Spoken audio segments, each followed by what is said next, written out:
Gather round, dads, it's time for a tale.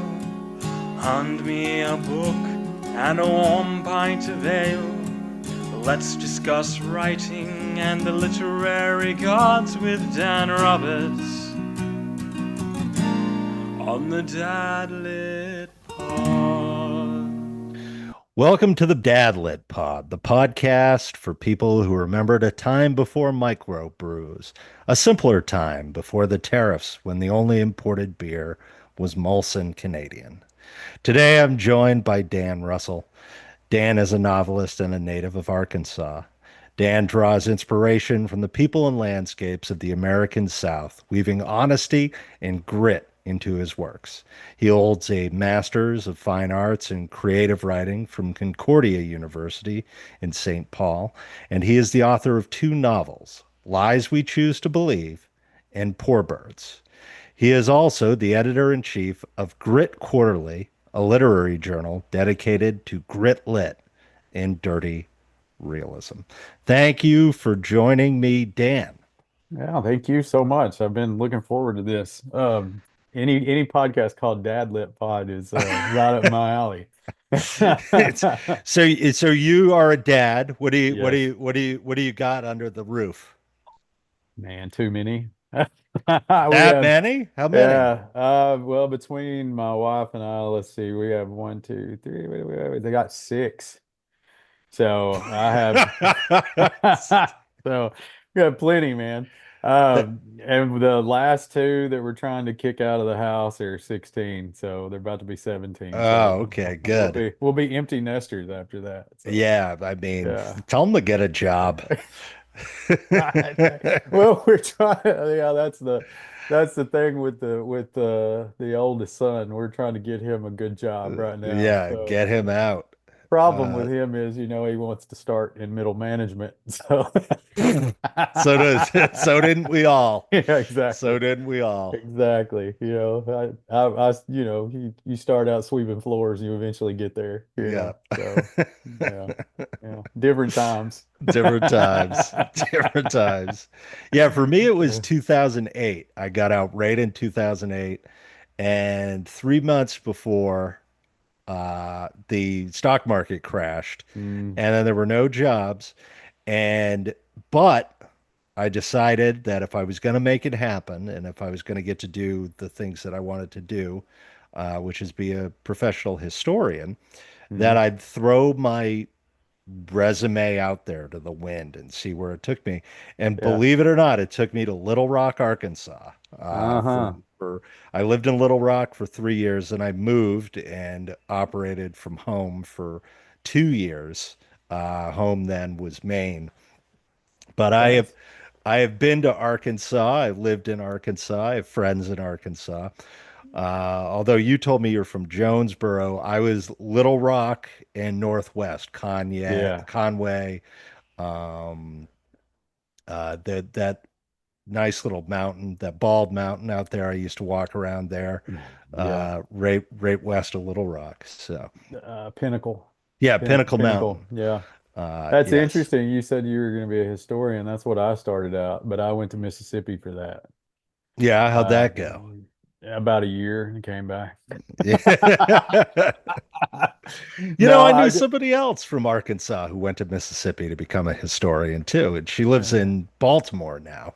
Uh, okay. I think she ended up with a master's degree. She went to try and get a PhD, and she ended up with a master's degree and is up in Baltimore doing research into historical literacy and education programs. Yeah.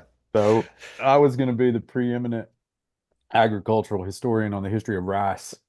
So Nice. yeah, so I mean that's big where I'm from, rice and rice farming and everything. So I got Yeah, I think a people don't know. People don't know yeah, that Arkansas produces more rice than almost anywhere else in the world. yeah, it's pretty unknown actually, and it's understudied. So they were actually excited that I was going to go to Mississippi State and study that. And me and another fellow were sitting there, and we met with our advisor on the first day, and he was studying the history of Christmas tree plantations in North Carolina. Yep. And the guy said, I'm going to give you the three-word speech I give every PhD student that comes in here. And we were all fired up. And he's like, don't Yeah. do it. And he said, you can make more money teaching high school. And Yep, that's true. well, so I gave it a year and Yeah. I transferred back here to Arkansas State and got a master's and started teaching high school. And then which we'll get into later, then Yeah. Yeah. I decided to get the MFA in creative writing because that's really, what I enjoy doing. So Yeah. that's how all that came about. But yeah, I went from a tiny, tiny town south of Jonesboro called Weiner, Arkansas, it's where I'm Nice. actually from. And it's one of the places that actually started rice farming Yeah. in the state. So that's where all that came from. So yeah. You see, it's funny. I'm from South Portland, Maine, Hmm. and South Portland, Maine uh, was where the South Portland and New England shipbuilding companies were. Hmm. And they were the ones that were building Liberty ships Hmm. uh, north of Boston. And now I do historian work with the American Merchant Marine. Oh, So that's I had a similar trajectory. yeah. I eventually got around to my town's local claim to fame. Yeah. Uh, but I think that's interesting. You must have a lot of local pride. I know I do. I have incredible local pride. Yeah, I mean, there's 660 people in my hometown, and Yeah. it's kind of cool to know that we didn't start it. It's actually started closer to Stuttgart. There were some Slovak immigrants down there, and Mhm. a local fella planted some rice down there, and they just kind of spread the gospel. So there were these three cats, and this ties into the book actually. There were these just three cats in Wiener, and they decided they were going to try to plant some rice in the garden of the hotel in town, Mhm. and they tended it with a bucket of water to see that if it would, propagate and take off, and it did. Mhm. And they kind of just formed a partnership and bought some land around town and decided that they would go all in planting it, and they got pretty wealthy off of it. And now Mhm. it's everywhere around here. You're seeing more corn now than you used to, but yeah, pretty much rice pays the bills around where I'm from. Yeah, it's funny. God, when you drive from Little Rock to New Orleans, for example, you drive Hmm. southeast from Desolation. it's desolation. I This is what I'll describe it as. You know that scene from Monty Python and the Holy Grail where the people are stacking up mud pies in the field Hmm. and the Hmm. king comes along? Yeah. That's what it looks like, man. Yeah. I couldn't wrap my mind around it. It is poor. I have never Poor. seen a poorer place in my entire life. And Yeah. the only thing they had was gas stations that'd sell you booze out of the side of the gas station and Hmm. local prisons on the side of Yeah. that road. That's Yeah. all they had.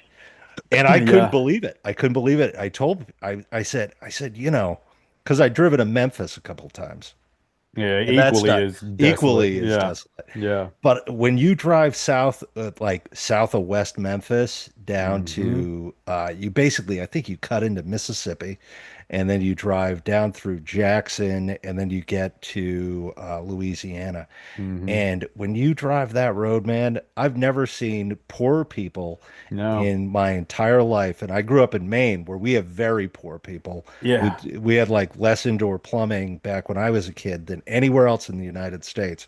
Mm. And we still were not that poor. I couldn't Yeah. believe it.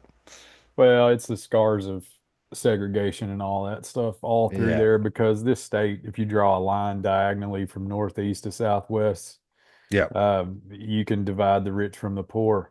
But you probably went through Helena and DeWitt and all those places down through there, and it's pretty desolate. I'll give you a good movie that really represents that. And have you seen the McConaughey movie Mud?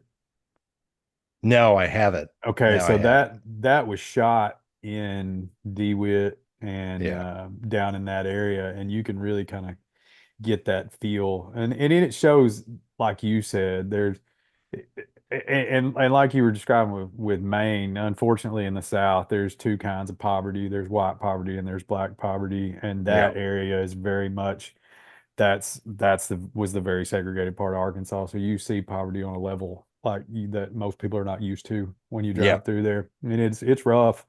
And then as you go, there's certain sections of Arkansas I've never been to. Like I don't know that I know anybody from Southern Arkansas, like directly south of Little Rock. I don't know that I've ever met anybody from No. there. I've met No. people from Northwest Arkansas, Northeast, Southwest, Southeast, South Arkansas, different folks No. down there, man. They're I very mean, close to Louisiana, like as far as yeah, culturally they're anyway. oil and natural Yeah, gas down there. yeah, yeah. Yeah. Yeah, now I did do, I guess El Dorado would count as South Arkansas. It's kind of southeast, but I did my student teaching in El Yeah. Dorado. Yeah. So that was, and like you said, it's all oil money. It's all Murphy Oh money yeah, down man. there. It's ridiculous. I So, lived in when I lived in Little Rock, uh I was working for a very wealthy man who he was the founder of Wilson and Associates. And Wilson and Associates is a law firm that had figured out a way to handle house, when a house gets foreclosed on, there's a court case yeah. that ensues. And Wilson and Associates had figured out a way to process legally within the state of Arkansas a foreclosure in a very efficient way, just using just basically stamping it. And Hmm. they would charge the banks were all their clients. Hmm. And so that would they made just $1 zillion. And he wasn't even his ex-wife was from Louisiana oil money. Hmm. So he wasn't even the wealthiest one Isn't in the that something? relationship. Isn't that crazy? And his dad owned a bank. Yeah. I mean, And I was like, but they're incredibly wealthy. But I think you and I would both agree that even wealthy people in Arkansas are Arkansas. You yeah. know what I mean? Yeah. They're Arkansas. Well, and that there's a funny story.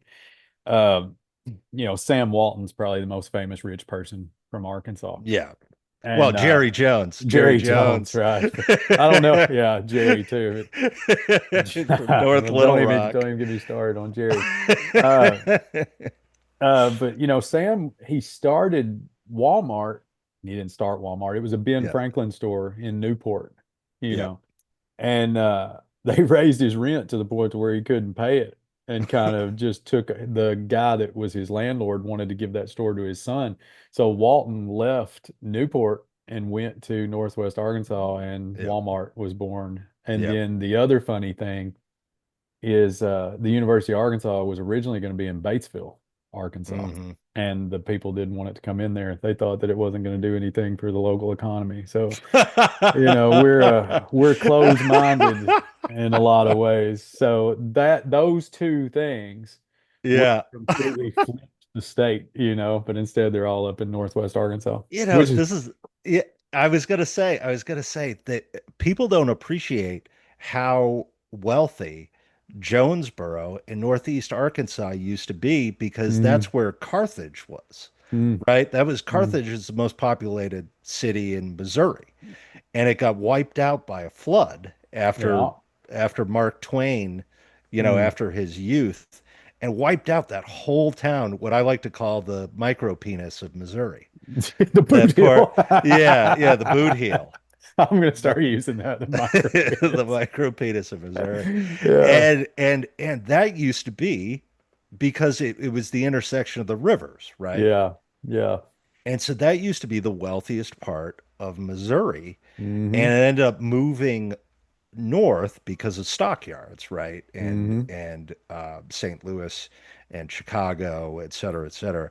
But man, that part of Arkansas was primed to become a very wealthy Yeah. place back in the day.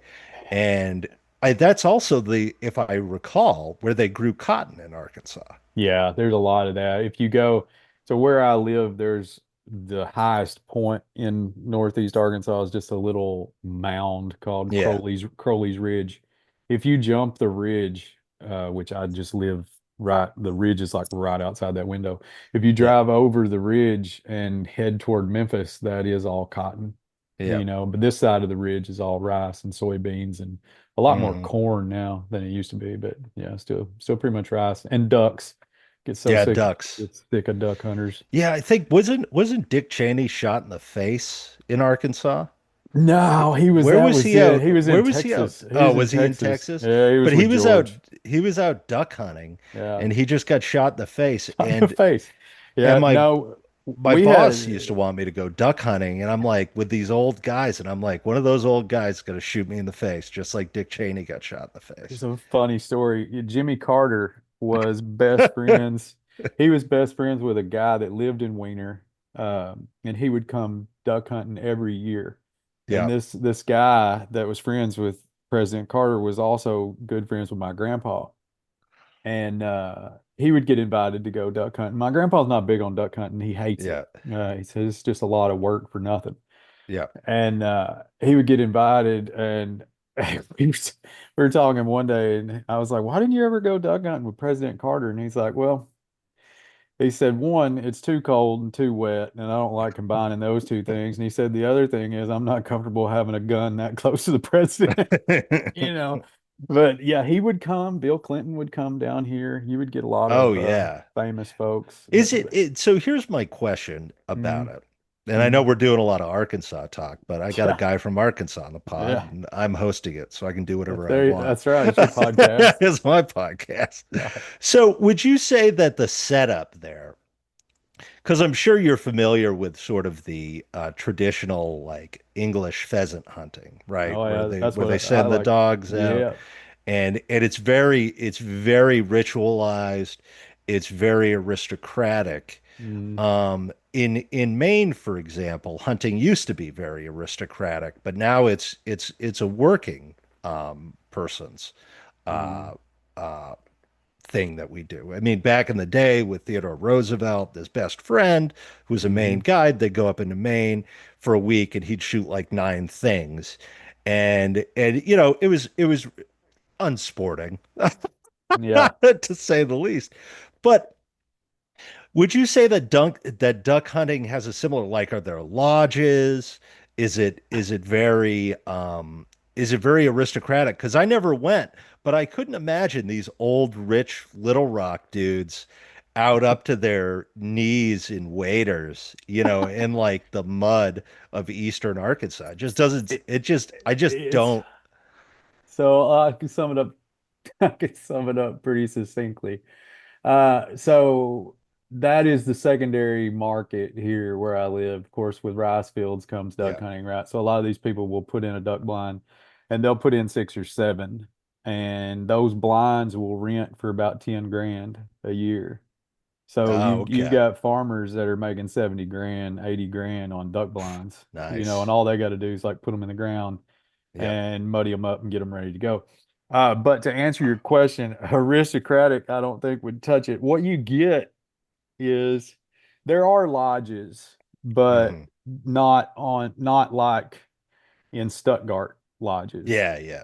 Yep. So what you get around here is good old boys who build a metal shop house and put ads in the paper, and you get out of state duck hunters show up, Oh, okay. and they pay a yearly fee and they lease some land and they hunt, but which is fair, right? Yep. But the thing that it's done is it's driven the local hunter out of Yep. that because we don't have access to that unless you married a girl that had a farm. Yep. And Yep. then the other thing is these out of state fellers that come in here, while they're here, they think they're the mayor. And not only do they throw around ungodly amounts of money, Yep. they'll sleep with anything that's not tied down. I mean, it is absolutely the bane of my existence from November to February every year. Yeah. But I mean that I've seen it. I saw it in college. I worked at a restaurant that was frequented by duck hunters. Like we made most of our money on duck Yep. tourism, and these guys would come in, and it is there's stupid, and then there's duck hunter stupid. Like that's another level of. I That's mean, you said penis earlier, so I'll just say like that's another level of assholery. If you yeah, can, I yeah. mean, it's just arrogant and like I'm like I killed more ducks before I was 12 than these guys have killed in their whole life. You Yes. know, so I mean it's one of those things. But I used to love it, and I'm glad you brought up pheasants earlier. That's all I do now is hunt Hmm. pheasants. You know, because I find more joy in watching the dog work, and Yeah. Yep. I think it's more beautiful. It's certainly less cold. You Yeah. know, there's misery, and then there's duck hunting in February. So, but all of that goes in. I mean, all of that's in my work. Like it's all in the book and everything. So a lot of the Oh, well, stuff we've that's talked about interesting. is so Yeah. yeah. I mean, you write what you know. So Yeah, absolutely. Absolutely. yeah. Well, tell me about your two novels. Give me the summary of what you got in there. And where can we find them? So you can find them both on Amazon or through Cowboy Jamboree. The first one came out on Anxiety Press. I guess I'll talk about it first. It's the oldest, but we can talk about it. It's called Lies We Choose to Believe, and it's really the other thing about Arkansas that I think a lot of people don't understand is they when you have a view of Arkansas, you have this Beverly Hillbillies view most of the time, and you don't understand that there are certain areas of the state that are much more liberal, much more open-minded than other parts of the state. And Lies is um, focuses on a town called Eureka Springs. Yeah, I know Eureka Yeah. Springs. So Yeah. Eureka Springs is very much an LGBTQ haven in Arkansas. It's Hmm. very open-minded and very accepting of alternative lifestyles. Always has been. It's been an artist colony and stuff for a long time. And I just had this vision. All books are a product of their time. You know, and I wrote that book second. I had Poor Birds finished and was shopping it, and this was my second book. It ended up coming out first, but um, I was just thinking about, okay, that's a story that should be told because people don't understand that that's here, but how can you frame it in a way that has a message like that's going to tell a good, crime story, which Yeah.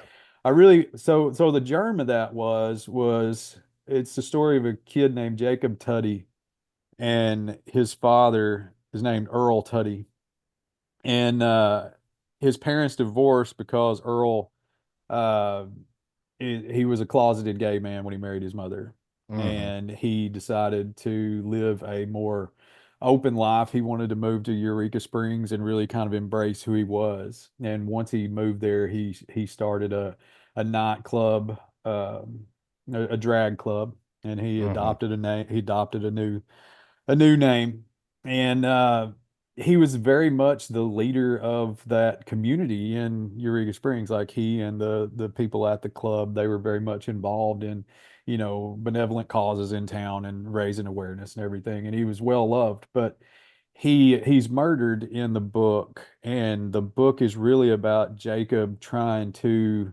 one discover who killed his father, who Hmm. is the only mother and father he's ever known. And it's him trying to get to the bottom of that and also wrestle with what makes us who we are inside, and how to accept who you really are and live your best life, basically. And Hmm. it's something that I never thought I'd write a book like that. But when I was writing it, I had more fun with him as a character, I think, than any I've ever had, because he's wrestling with that uber masculine side of young 20-year-olds that we all had. But Yeah, I was gonna say, he's yeah, also got this father who is so much different than everybody else that he knows. So he has that softer, more open-minded side to him too. So he was a great character to write. yeah.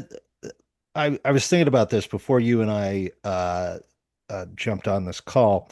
If I could describe masculinity in Arkansas in any way, it would be sardonic. Hmm. Everything's Hmm. sort of like, well, if you're Yeah. gonna do that, Yankee, Yeah, that a little sort of bit. stuff. And and I think that's interesting that you took that direction with the character. Yeah, so if you want to just I just wanted to note that for the people outside of Arkansas. Yeah, it's very much a there's this weird thing with Southern masculinity that's so tied up in that Well, it's like and a it's that it, antebellum chivalric thing. Like if you besmirch my honor, like I'm just gonna yeah. throw down, Well, there's an unwillingness or a desire not to be seen as weak or a sissy. or a sissy, but Yeah, also a strong desire to enforce norms, yeah, right? yeah, And the yeah. only way you can do that is kind of like if somebody, comes in and is a little aberrant, Hmm. you gotta kind of be like, well, he's a little light in the loafers. You Yeah, know what I mean? yeah, That yeah. sort of thing. And you know, it, but underneath it all, I think there's also I heard this and I really liked it. There was like an Australian guy who was describing where you have like um kind of working class communities Hmm. have like a tall poppy syndrome Oh yeah, where if you get too tall, chop you don't down. get too tall because you get chopped down, That's and we'll it. chop you down just to make sure you don't get too tall type of thing. Yeah, yeah, And I think it's particularly in rural and working class America. It's pretty endemic. And I don't know what it is. yeah. I don't know what it is. I don't know if it's a desire to tell you not to aim for something or Hmm. I can't or like a suggestion that the person feels like they can't relate to a person if I, they get too, big or too important. well, weight of expectations is a big thing too. I think Hmm. also, I think for older sons too, I think it's a big thing. Like the oldest son, there's so much placed on him. Which is funny because you were asking me to talk about these books and it's all kind of tied in to Yeah. each other because the second book, Poor Birds, which you um, introduced earlier, is mainly about Southern masculinity. It is about a father's expectations for his sons. Yeah. And it's really funny that all the things we've talked about, the duck hunting, the banking and the law and all that, that's right out of the book, right? So the I took my youth, those guys, and I thought, okay, what if one man planted that rice? Okay. Hmm. And he got extremely wealthy and he parlayed that into a bank. So Hmm. not only did he own a farm, but he owned the bank that financed the other farms, right? So that man was a guy in the book. He's called E.J. Fisher, and he starts Providence Bank and he starts Kingfish Farms. He has two sons, Jesse and Stephen. And Jesse is the hometown basketball star. Everybody loves him. Everybody knows who he is. He's your poster boy, small town poster boy. But Hmm. the expectation for him was to grow up and run that empire. Hmm. He did not want to do that. He was very much his own person. Now, Stephen, his younger brother, has kind of that second child syndrome where he's a pleaser. So he idolized their father. He goes to law school. He comes back. He is groomed to take over that bank. And that story is really about how those two brothers deal with the weight of expectations and how each of their lives kind of divert in a way from what their father had in mind and how they're struggling to keep the family legacy together. And Jesse does some things that put that at risk. Hmm. So you talk about right what you know, like there's duck hunting, there's rice farming, there's Arkansas, like all that stuff's there. So that's kind of how all that stuff coalesces together. But those characters came to me. It's so funny. I told this story at the book launch and I told it on a live stream, but I think it bears telling again. That book came from a student in a history class, a ninth grade girl. And we were talking about the Khmer Rouge and Pol Pot. Yeah. and, genocide and all those things. And I was like, I just don't know I made an offhanded comment. I don't know what you'd do with that many bodies, right? Like, Yeah. where do you hide all these bodies, And I was explaining mass graves and things like that. And just, I don't know if you've ever taught a class in grad school or anything, but sometimes you throw out like rhetorical questions and you don't expect an answer. And I was like, I don't know, what would you do with a body? Back of the room, ninth grade girl, hand goes up.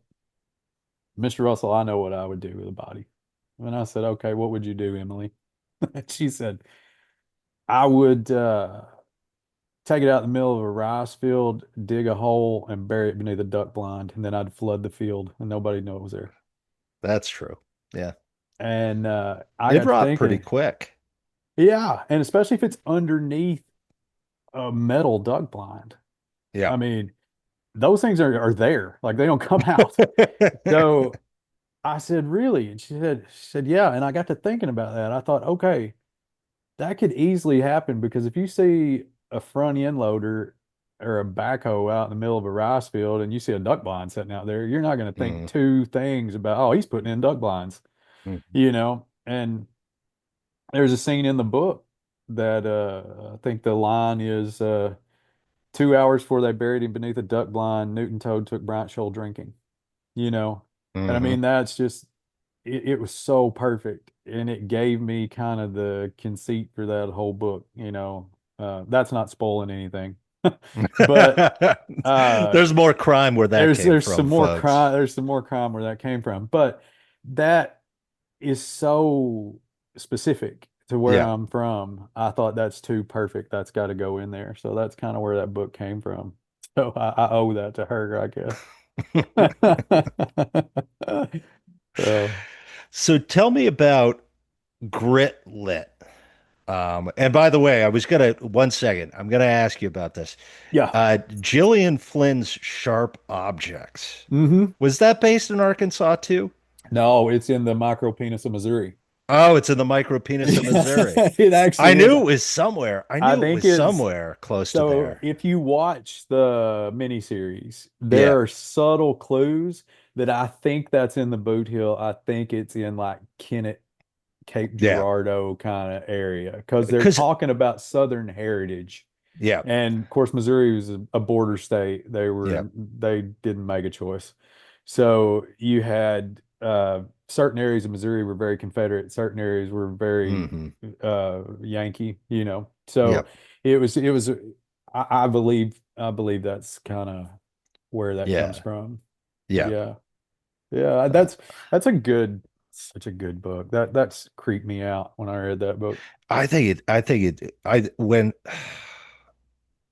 I think it's fascinating. I think it's a fascinating book, mostly because, we talk about dad lit, and we'll take a Mm. moment and talk about mom lit. Is Hmm. that when I heard what the theme was, it's um the violence women do to each other Hmm.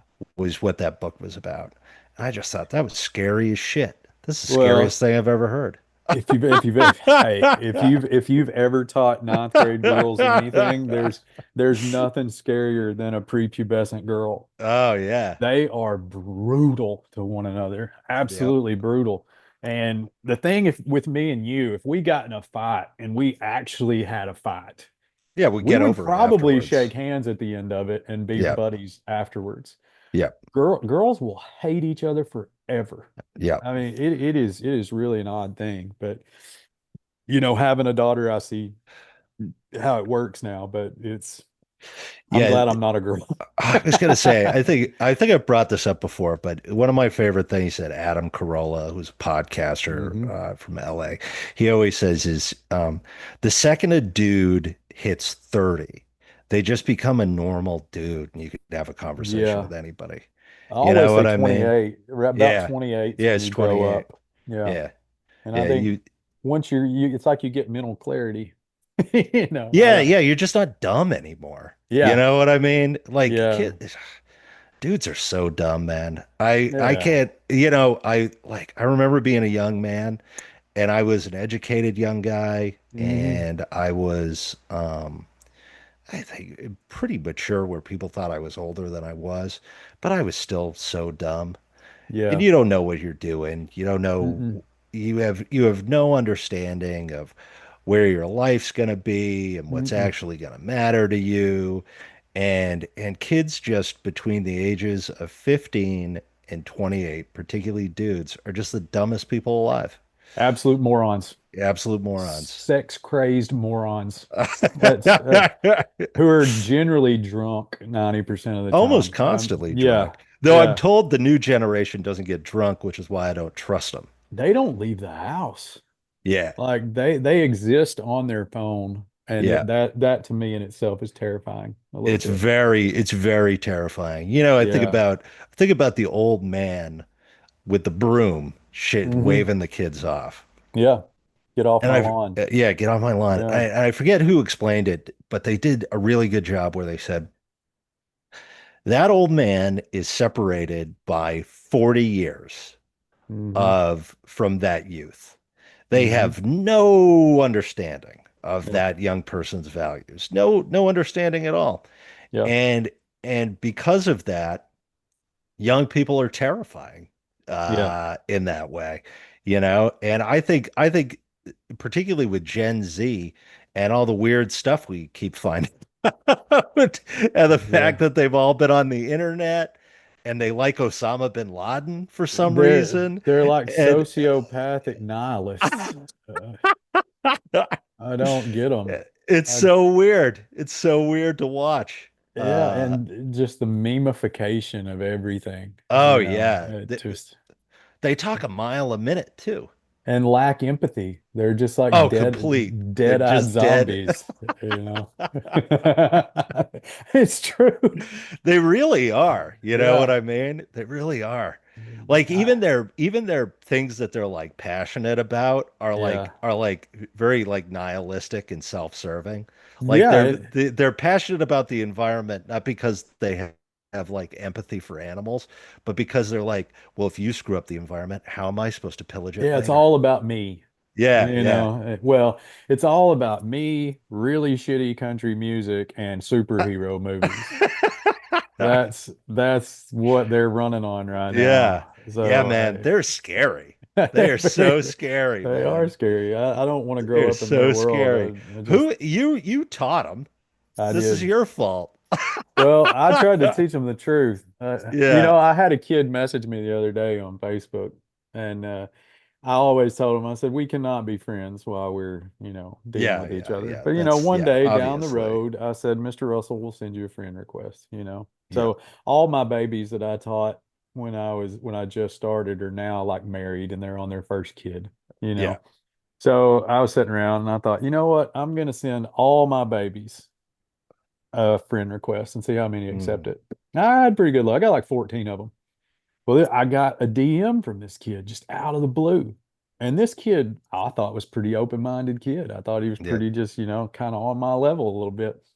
And he wrote me the nicest message about how I opened his eyes to the truth in the world and how he was sorry Oh, that that's nice. he was such a what do you call it? It's like a mini fascist or whatever he called himself. And I was like, he was like, I'm sorry, I was, whatever. And I just wrote him back and I said, you weren't stupid. I said, stupidity's relative. I said, you just, Yep. you were doing whatever you were doing. And I said, all I did was tell you the truth. And, all we've got is kindness. And you were nice enough to send me a message. So just pass that on. Yeah, I So, mean the only way you can really kind of fuck up. I hope you don't mind my using yeah, it's the fine. F word. No, I do on the pod. It's the Dad Lit Pod. I didn't know how free we were to say Yeah, the F no, you word. can use whatever you That's want. the Yeah, universal adjective.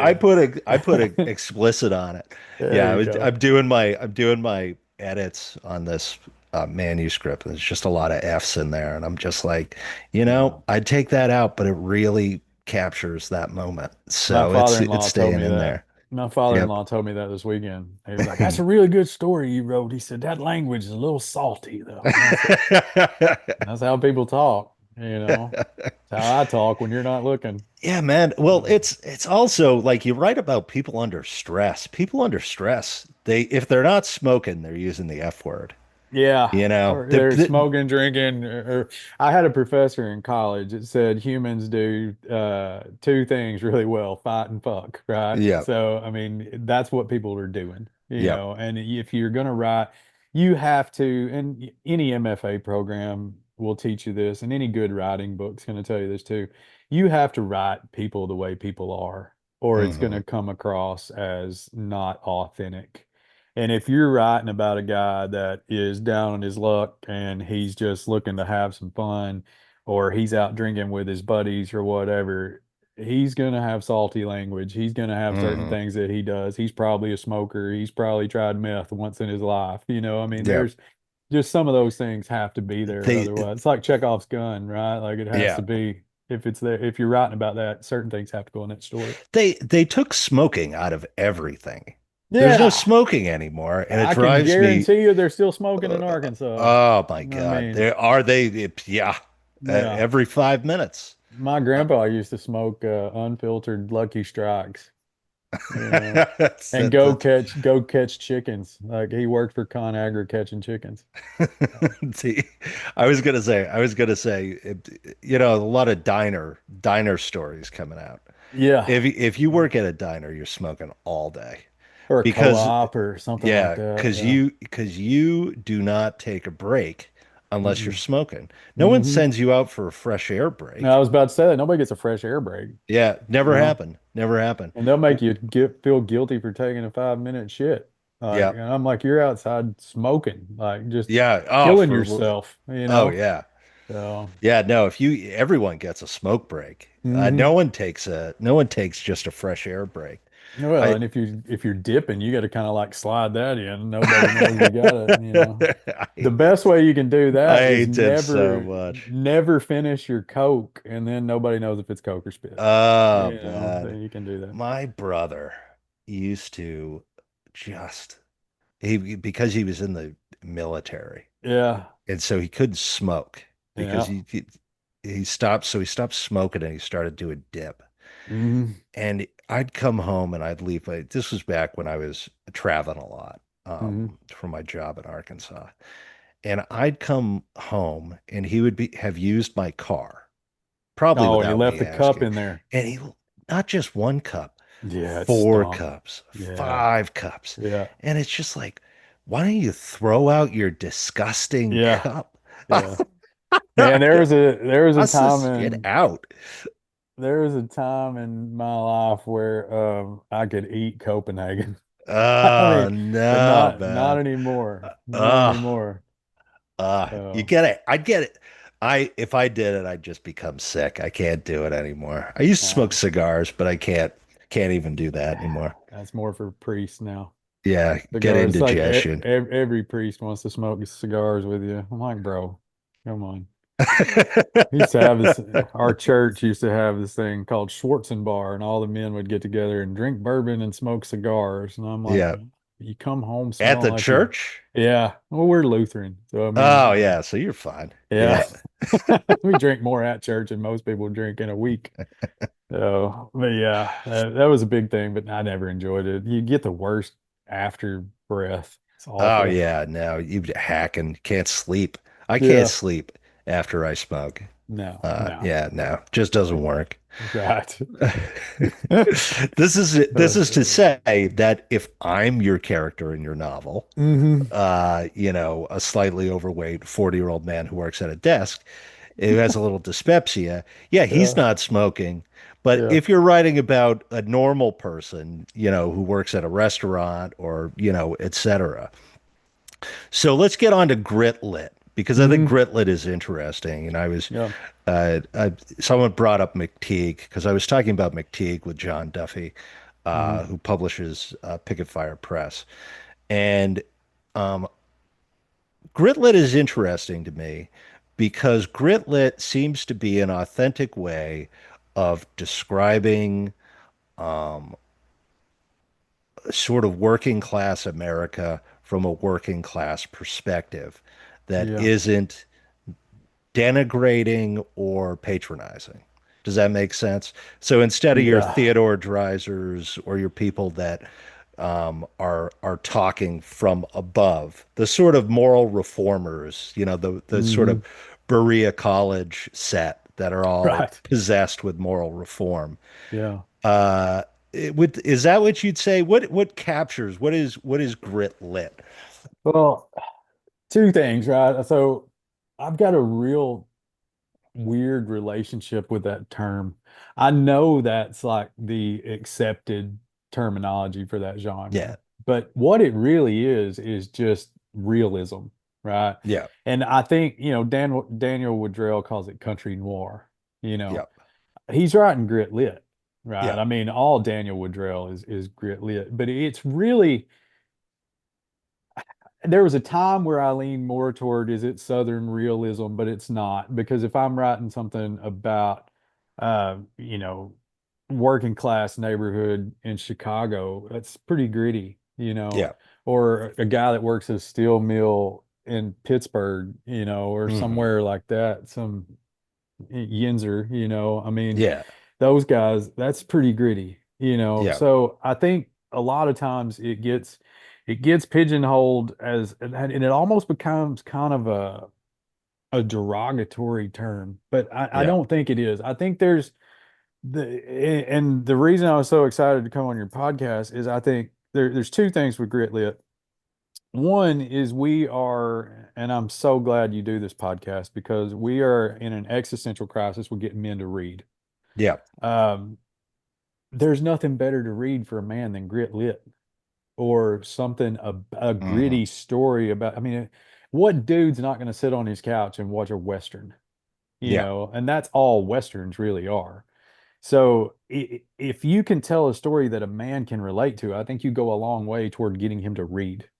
hmm. And that's what my father-in-law told me sitting there at Father's Day the other day. He's like, I hadn't read a book in God knows how long. He said, but that he calls the novel a short story. He said, that short story you wrote is pretty good. I read it every morning when I get up. Yep. Well, that's good. Like I want you to read it. But I think it's it's a type of realism that is unvarnished. It's like uber real. It's Yeah. talking about things that are not always pretty. They never, even if they do have a happy ending, the ending is still usually not happy. Yeah. Because there are just certain, we talked about it when you talked about driving through Arkansas. If you live in DeWitt or you live in Helena and you get up and you have a good day, Yeah. The best you can hope the for. best day, you find $100 on the street, Yeah. you still live in one of the shittiest parts of the United States. Yeah. And your day is not going to get any better than that $100 bill. Yeah. Now, what are you going to Well, do your with that? month isn't even going to get any better than Exactly. that And then what do you $100 bill. do with that $100 bill? Yeah. You're going to go get some booze, you're going to go get a woman, you're going to go get some food. Like, what are you going to Yeah. do with it? And then when you make that choice, you're still back nose to the grindstone because it's just that is your reality. Yeah. Um, Now I just happened to write a grit lit book about a rich family. So I mean you can do it. You can do it in a couple ways, but I think as far as, the short stories that I sent you, those are very much working class Yeah. stories. And the book is not. I think Hmm. Lies is more of that, but Poor Birds is It not. it sticks out at me. So I'm in the middle of doing rewrites on a thriller, Hmm. and I set this thriller in Louisville, Kentucky. It goes between two places. It goes between Louisville, Kentucky, and and uh, North Dakota. So the thriller genre, I do a lot of description. I like description. I like to Hmm. give places personality, right? Hmm. Like I like when I describe a place, for example, I like to give it an emotional personality. Yeah. I like to focus on certain things that tell you about a place without fully describing the picture, but focusing on like a detail, like a guy who's standing by the side of the road who looks emaciated, is wearing old army fatigues, and is smoking a cigarette. Yeah. You're passing him by. That tells you something about a place. He's under a Yeah. bridge. He's Yep. doing something like that. So to me, when you describe gritlit, it almost sounds like beyond setting. Yeah. It sounds like an aesthetic where description has or is the choice of description is highly pregnant with meaning, right? Hmm. And Hmm. that when you write it, those details are going to be there. Yeah. You know what I mean? Like the And feel of the ground, yeah. the creak of the boards, Hmm. the hole with the mouse, Yeah. the fly on the yogurt, that sort of stuff. Well, it's the show against tell, right? Like you're Yeah, showing by showing the reader all of these things, they're understanding what's going on. And yeah, I tell students this all the time, don't tell me anything, like show me, right? yeah, And you mentioned the setting. In a way, in Gritlit, the setting is a character. yeah, yeah. It's because there's two things. Well, there's a lot more than two, but I mean, the setting's going to play a huge role. Somewhere in the background, I don't care what you're writing about, if it's Southern literature, somewhere religion's going to be involved. Yes. There's some weight of expectation, whether that be divine or whether that be familial or whatever, that's still linked to some religiosity in some way. Yep. That's just the burden of being Southern. Uh, and then there's also this striving for more. There's always this end goal of something better than where you are, you Yep. know. And that's rich people, poor people, middle class people. You always want to be better than your parents, you know. Yep. So there's this moving up station, you know, and Hmm. a lot of the people in a grit lit story or the characters that populate that genre, they can't they can get to the step, but do they ever take the step?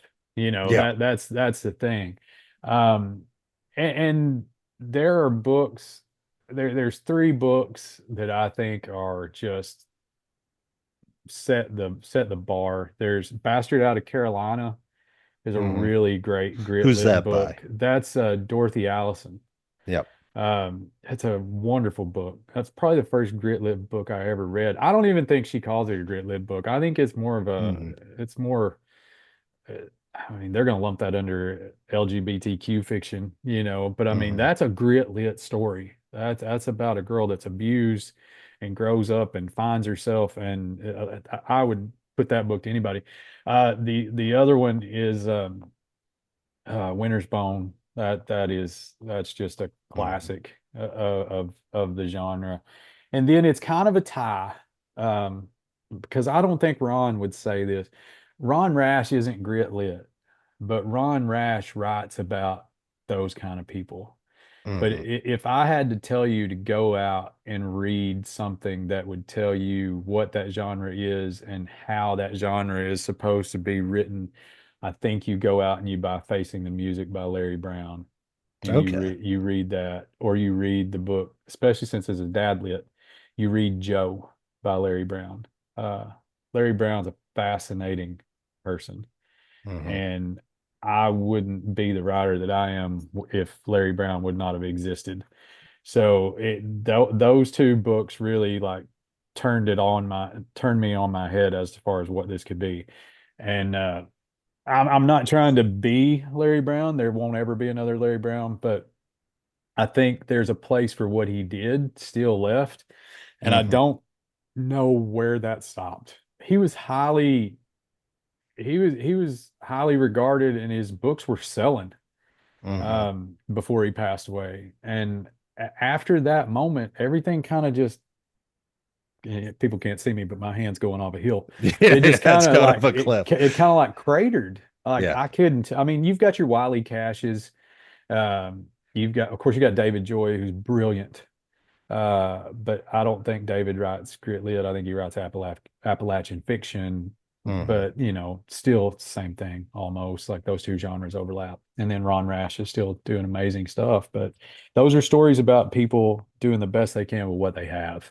And Yeah. I think that kind of sums that up. And I think it's the it's the beautiful in the mundane that makes it great. There's a line in my Mhm. new book that I'm working on right now. There's two detectives investigating this murder, and they're talking to each other, and there's like, "What's the craziest shit you've ever seen?" He said, "Well, I'll tell you what." He said, "Saw an old boy kill another feller over a bag of Doritos once." He Mhm. said, had his name wrote on it. Come in, the boy was eating a Dorito, shot him right in the head. Damnedest thing you ever saw. That's a true story. That happened right here. Yep. That happened right Yeah, here, man. not 3 blocks over there. So I mean, that is in a nutshell. I mean, it's My, reality, but it's the yep. absurdity of it all. Like that's Vonnegut stuff, Yep. like, but it's true. My dad represented a guy mentally ill who Mm-hmm. was living in a trailer out in rural Maine, was stealing the beer out of his neighbor's fridge in the Mm-hmm. garage. Neighbor went over there. The guy just, the guy in the trailer, the mentally ill guy, shot him dead, then Yeah. threw him out in a pile with a bunch of deer carcasses because he'd been poaching deer to eat. And it's just like, man, a person's gonna die over Yeah. like some stolen beer. That's Yeah. crazy. Yeah. Probably not even good beer. Probably, oh, almost definitely not good beer. Not Not even Molson. even That wasn't even, it Molson. wasn't even an Oh, import. no, It's Molson's good probably stuff. it was Pro probably a Schlitz 40. Not even Labatt's Blue. Yeah, it's not even a Labatt 40. It's a Yeah, Schlitz 40. that's And, funny. some old E. Yeah, Old English. Steel Reserve. Speckled hen or something. Yeah, speckled hen. God, could you imagine getting Uh, killed over a 40, a speckled hen? no, I got one in there in the Oh fridge. I man. actually do have one in the closet. So That's sure good. do. You don't even have Uh, to kill anyone for it. You no, already got no, it. it's slowly killing me. And So by the way, you got 6 kids and you can still afford speckled hen. So what's yeah, that guy's problem? yeah, exactly. Yeah, Right. he Get doesn't the even little have kids. the 4 pack of cans. It's not even good English beer. It's just No. I bought it to make beer cheese soup with. So yeah, but we digress. Yes. Well, this is what Uh, I'll say. This is what I'll say. Uh, Gritlit fascinates me. I'm very mm, interested in it. Um, because it turns out that I'm pretty good at description, but no one will let you write it anymore if you try and hmm publish anything. hmm So I'm very intrigued, and I'm definitely going to look more into this Gritlit. So Yeah. do you want to plug? Why don't you give me a plug for for the journal Yeah. and when the next submission is, and what you're looking for, and also the 2 books and where people can find them. Yeah, so Grit Quarterly is my response to seeing all my friends submit to terrible journals. Hmm. Um, I I make this joke all the time, but I get so downhearted when I see somebody I know to be a very good writer submit to a journal called like Alien Jizz or something. And you're just like, what is this? And then I got to It's thinking, a I'm like, nihilistic Gen Z garbage. It's what it Exactly, exactly. is.